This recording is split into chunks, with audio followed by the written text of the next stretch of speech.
Kaune vystomas projektas Ateities namai žada energetiškai efektyvius sandarius namus.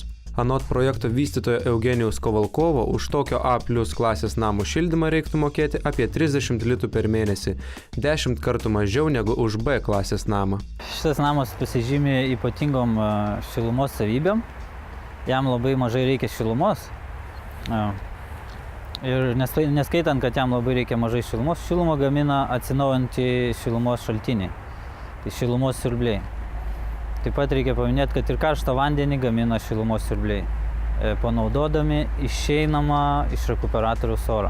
Tokio tipo namas, lyginant su B klasės namais, sutaupo apie 3000 litų per metus. Šiuo metu tokių namų Lietuvoje nėra daug. Šitų namų nėra labai daug pastatyta. Lietuvoje yra tik 8 namai, kurie gavę A+ klasės sertifikatus. Ir statytojai jų nemėgsta, nes su šitais namais reikia įdėti daug pastangų ir išmanyti tas technologijas, kad juos gautum, kad pastatytum tos namus. Lengviau yra pastatyti, kaip dabar visi stato, B klasės namus. Ten viskas įprasta ir nereikia sukti galvos, nereikia atlikti daug papildomų darbų, kurie yra reikalingi šities klasės namams pastatyti. Prie Ateities namų projekto prisidėjo ir KTU mokslininkai. KTU mes Architektūros ir statybos institute, mūsų statybinės fizikos laboratorija, mes faktiškai rengiame visas normas, kurios susijusios su pastatų energijos vartojimu. Tokio tipo namą nėra lengva pastatyti. Ganėtinai sunku, reikia tam skirti atskirą dėmesį.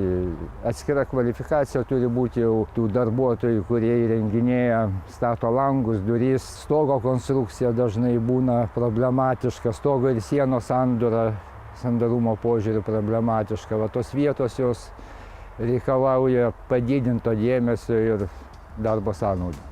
Nekilnojamo turto brokerės Jolitos Gegužienės teigimu, keičiantis rinkai keičiasi ir pirkėjų norai. Kadangi rinka yra toksai dalykas kaip aikštinga ponia, jinai vietoje nestovi, jos norai ir įnoriai keičiasi. Ir kuo toliau, tuo labiau klientas mūsų tampa protingesnis ir labiau išprusęs. Tai tiesiog tokie namai vis labiau populiarėja ir vis daugiau klientų nori tokius namus įsigyti. Dabar žmogui svarbiau ne namo išvaizda, bet jo pastatymo kokybė. Vis daugiau klientų ieško kokybės, kad būtų apšildytos sienos, apšildytas stogas pagal aukštesnius reikalavimus, ne taip kaip minimaliai, kad gyventi tik tai galima būtų. Nepagrindinis akcentas yra sienų spalva, grindų danga, virtuvės komplektas. Tai dabar jau žiūrime kiti dalykai. Anot nekilnojamo turto brokerės, B klasės namų vertė kris jau po kelerių metų, o A+ klasės Ateities namai dėl techninių sprendimų, energetinio efektyvumo ir ekonomiškumo savo vertės nepraras.